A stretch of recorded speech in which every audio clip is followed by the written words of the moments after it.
Hello, and welcome to the Consumer VC. I am your host, Mike Gelb, and on this show, we talk about the world of venture capital and innovation in both consumer technology and consumer products. If you're enjoying the show, you can subscribe at theconsumervc.substack.com, where episodes, my own takes, and upcoming events will be delivered straight to your inbox. If you could also leave a review on the Apple Podcast app of the show, that would also be terrific. My guest today is Morgan Hirsh, CEO and founder of Public Goods. Public Goods is your one-stop shop for healthy, sustainable, everyday essentials you can trust. This episode helps to demystify or understand what sustainability really means or could mean for consumer products. I also loved hearing Morgan's approach of building public goods in multiple categories rather than just focus on one category. Without further ado, here's Morgan.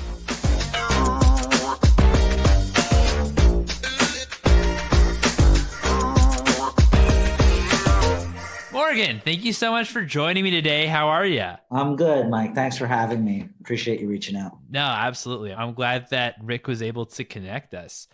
I would love to learn, what was your initial attraction to entrepreneurship and kind of led you down this path? I mean, it's just so rewarding, to build something. It's so rewarding and intellectually challenging and creative, and the amount of different fields that you kind of touch in a given day. And then the way your job keeps changing. I mean, I was just talking to an intern, we had a one-on-one with an intern, like where this is the call right before this one. And I was asking him kind of what he wanted to do. And he was saying, he wanted to be an entrepreneur. He wanted to lead people. He wanted to inspire people. And he was talking about his favorite books. I couldn't agree with him more. I remember moments, I was 35. I'd lost a business. I moved to New York from Montreal. And I remember going around the city of somewhere in Times Square or something. There was a 1-minute pitch event. And, I didn't have money. I'd moved to a new city. I was in my mid-30s. Things hadn't worked out, but it didn't matter. I was happy. I was doing it. I was in the city. I was pitching. I had 60 seconds to convey my idea. And I think if you enjoy just the process of that learning and trying to build and trying to make things happen from nothing with people and with products, there's just nothing more exciting. And, I think, you just feel the impact of everything you do at every stage. So I think it's a rewarding career path, maybe even regardless of what happens. Totally. And I appreciate you sharing that and kind of walking us through that. I'd love to learn about what was maybe the insight or your approach to entrepreneurship that led you to founding Public Goods and also maybe your prior ventures. But how did you go from idea and concepts all the way to, okay, I'm actually going to jump all in here and this could actually be an actual business? Some entrepreneurs maybe are more courageous than I am, and they, invent something that just changes a total behavior completely. They say, we think people are going to just spend hours and hours scrolling through comments, and they just know that that's going to be, something that will exist. And, but I actually had a less sort of courageous approach. I kind of invested in what I thought would stay the same. And, we wanted to make essential products, shampoo and toilet paper. I just believe people are going to keep using those products. So, I felt that in a sense, my vision was relatively low risk. I saw an opportunity because the companies that were selling these everyday products weren't really thinking about sustainability. They weren't really thinking about health. They weren't really thinking about design, that I come from sort of a fashion background, and, design is really important. And it kind of almost completely disappeared when you walked into the CPG world. You looked at shampoos and, the look of the bottle is really designed for a drugstore rather than your home. So for me, the opportunity was clear, but the risk was in a sense low, because I know that people are going to keep using these products and need these products. And I believe that I could do it better, make them better. I believe that people were kind of missing what was really important around sustainability, design, and health. So, I also had a manufacturing background, so I also had kind of prior knowledge that there are just, hundreds, thousands of small manufacturers across the United States and the world that you can just reach out to of all different sizes, because I was one of them, and, can develop and help you develop these products. So, I remember moving to New York. It was a guy who's now my co-founder, also named Mike. He was out of town traveling, so he lent me his apartment. And I just got on the phone and started, calling manufacturers up, Googling calling manufacturers and saying, like, hey, I have this idea. I want to create one place where people can get, healthy, sustainable essentials. I want to simplify it. You make bar soap. Like, could you make our bar soap? And, it ended up visiting a bar soap manufacturer in Memphis and other producers in New Jersey, and going around and visiting manufacturers. Then I convinced the guy whose apartment I was staying at, who is an engineer, convinced him to join me and to invest a little bit of money. And just step by step, we brought it to life.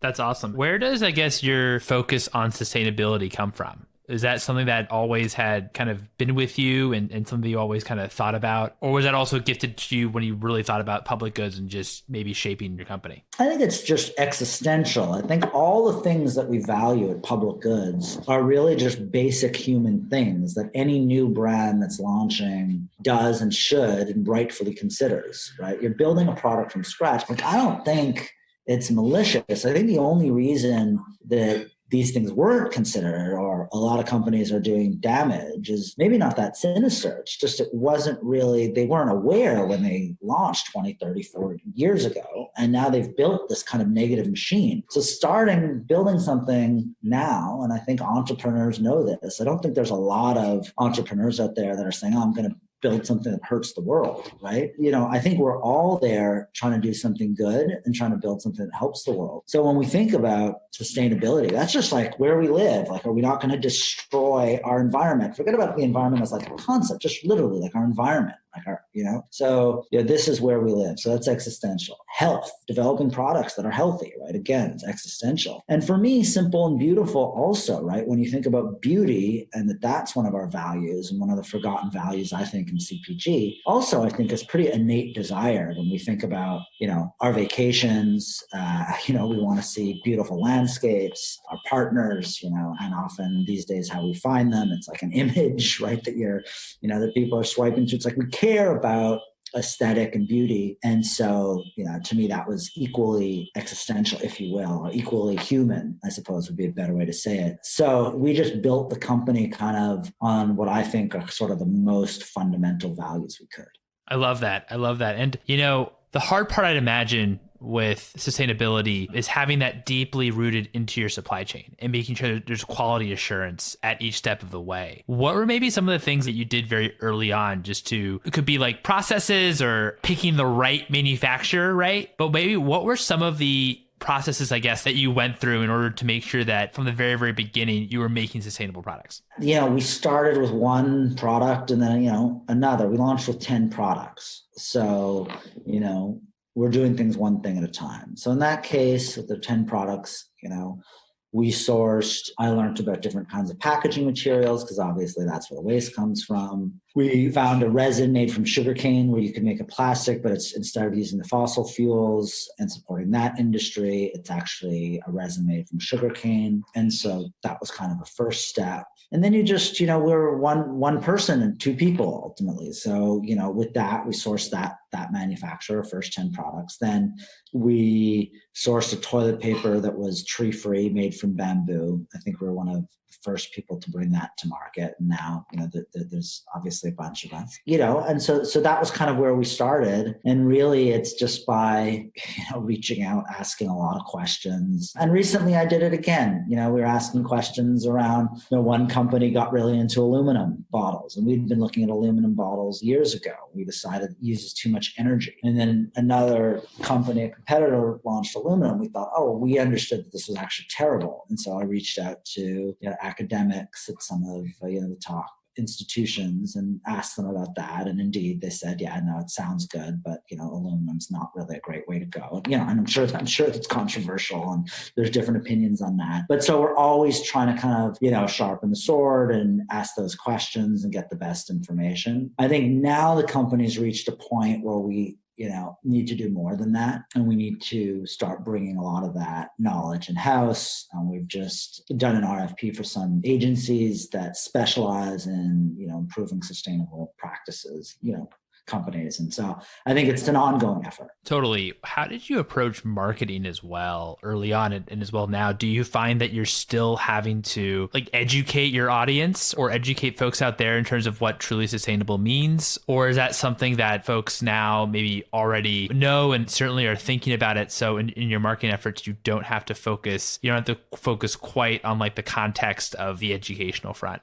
Yeah, I think there's the things that we're doing and telling people that we're doing, right? That are the sugarcane plastics or the bamboo toilet paper or planting a tree with every order, with those kinds of initiatives that are simple enough and easy enough to communicate. Like I said, I'm not really satisfied with that. And even, when we go through the different products, there's a lot of different small things that we're doing, but I want to kind of get into leading with the science, not the sound bites. And I think that this is why we're reaching out. I believe that there's an opportunity to educate and to have more nuanced approaches to sustainability rather than just saying, oh, we're going to use aluminum because, we're going to take the position that there'll be more renewable energy, so it doesn't matter. And so therefore that's, but really get into it. So that's kind of my big project actually for this year, is just kind of really diving into it and understanding the nuances. And then at that point, yes, to answer your question, we'll be doing some educating. But I think there's going to be that loop of really, really going deeper now, educating ourselves and, going deeper, analyzing our own supply chain, and then taking that and sharing it with our customers. That's really helpful. How do you approach as well launching new products? I know that you said you started off with 10 initial products. I'd love to understand why you chose those 10. And then also how as well you just think about product expansion from that point and as well moving forward into the future. What we're really aiming to build is something as useful as, but opposite to a place like Amazon, right? We want to build one place where people can get everything that they need in their homes, but deliver peace of mind, that they know that if they're buying it from public goods, that this product is healthy, it's sustainable, it's good value, that they don't have to sift through. We only have one shampoo and one toilet paper, one tomato sauce, one corn chip, because we want people to, have peace of mind knowing that they don't have to sift through 10,000 different versions of things and not know where they're really getting it from or which vendor, or whatever. So the assortment then needs to be prioritized, right? Because obviously that's a long-term plan. And so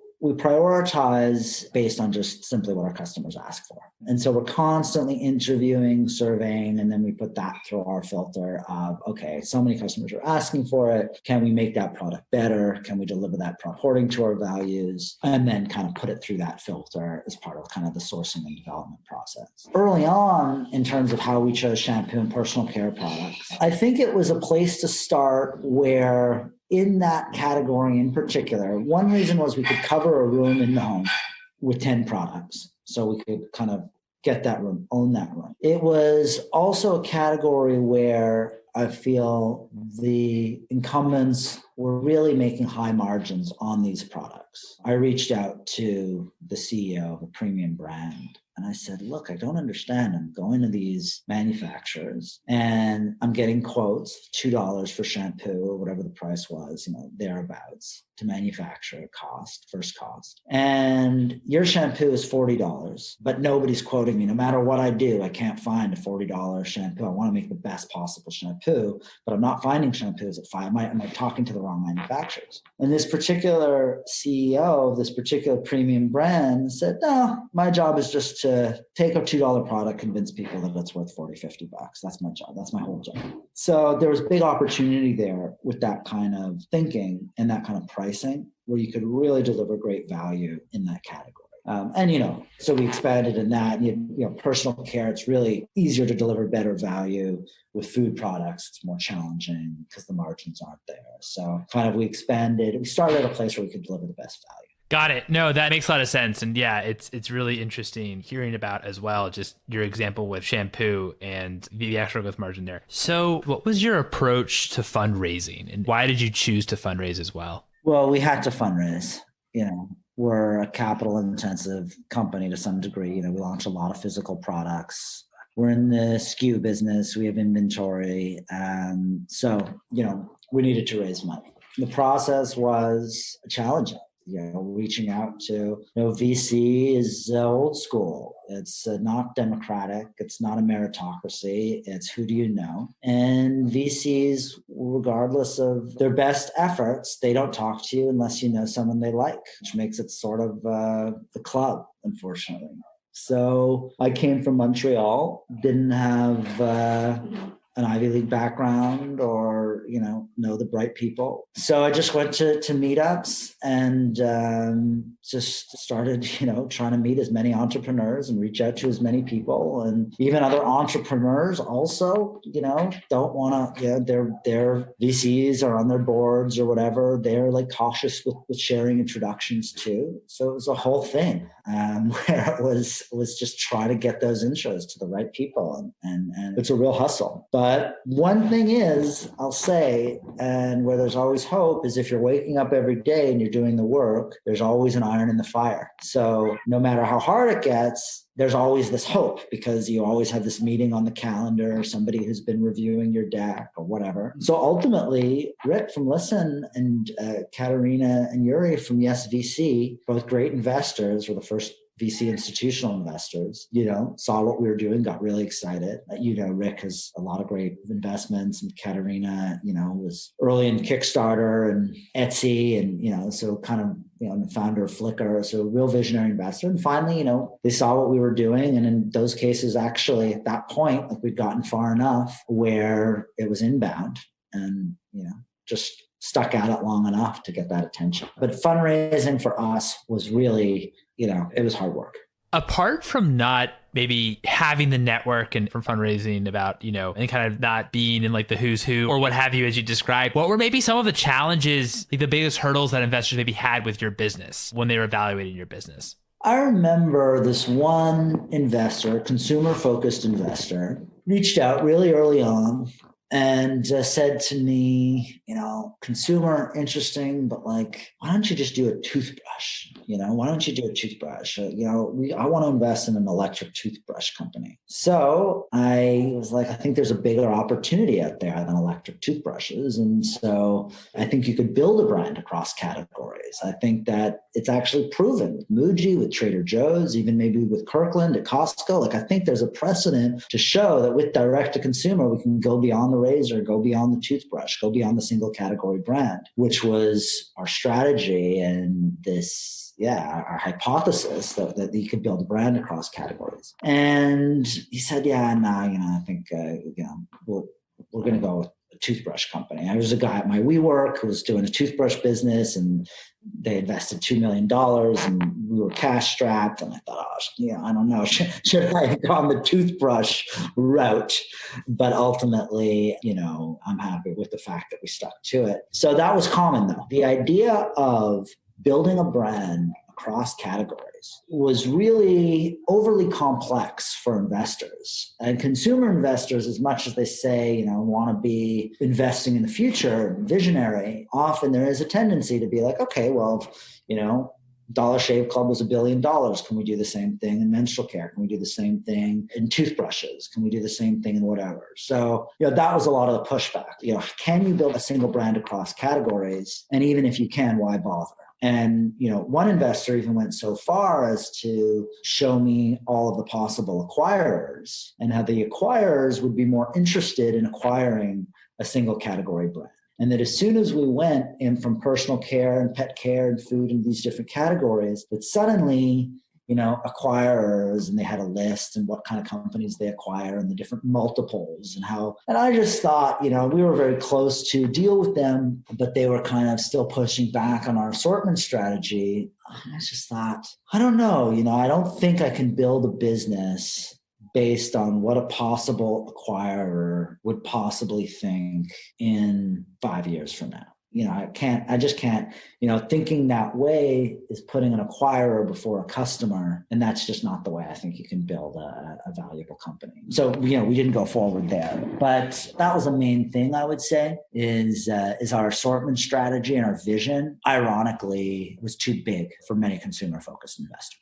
That's fascinating because I see decks and I see companies that actually talk about what potential exits could look like. And investors tend to hate that because, why are you right now thinking about what an exit could look like when, you're still pretty early stage? And that's interesting how hearing that perspective and also hearing investors say that they don't like to see that from founders, and investors actually telling that to you about what potential exits could be. And it's also interesting as well how we talk a lot about focus and focusing maybe on one product. But in your case, what's interesting is you really from the get-go focus on launching many products. I mean, you started off with 10 and now you've expanded, of course, into different categories. So that's really compelling and really interesting as well. Just seeing how you really expanded into cross categories. That's really cool. Yeah, I think you build a brand on a set of values, not a set of products. And I think that that's what's resonating. And of course, right? And then the competency you build or that we built was the ability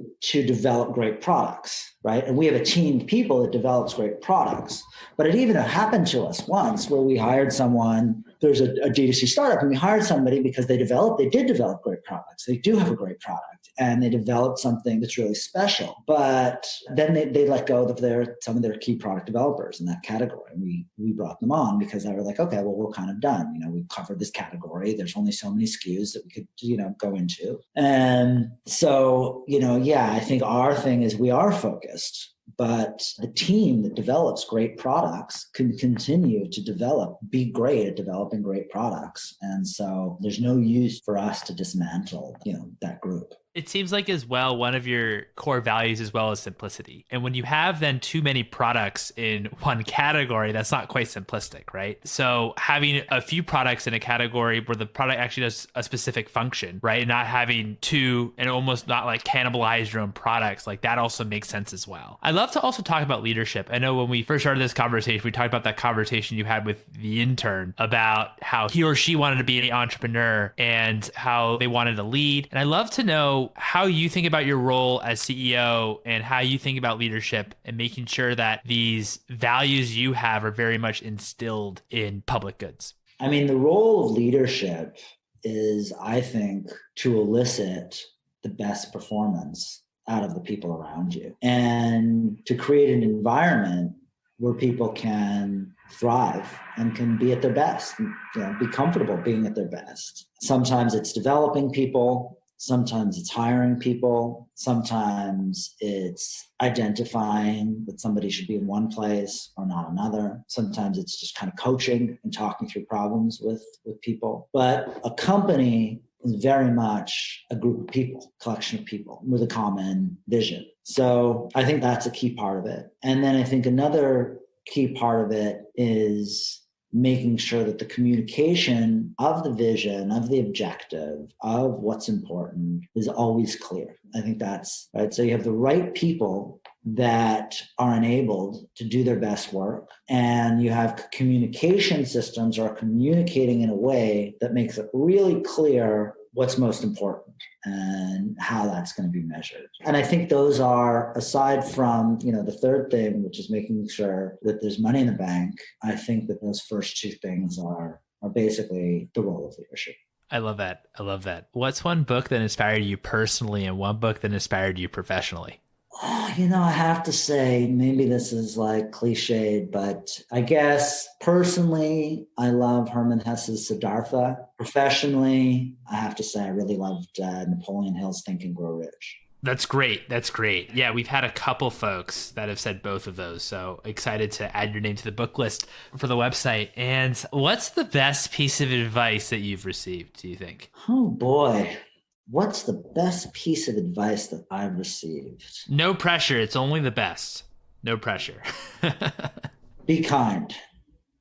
Love that. And my final question to you, for anyone building today that's founding a company, no matter where they are in the journey, what is maybe the best piece of advice or learnings that you've been through and experienced for that person? I think the most important thing to succeed to have the stamina, the endurance to succeed is to focus on enjoying the process of building rather than the outcome of what might happen once you've built. I completely agree. Enjoy the journey, not just, the end. So yeah, that's a great piece of advice. Well, Morgan, this has been so great. Thanks so much for your time. Thanks, Mike. Appreciate it. Speak soon.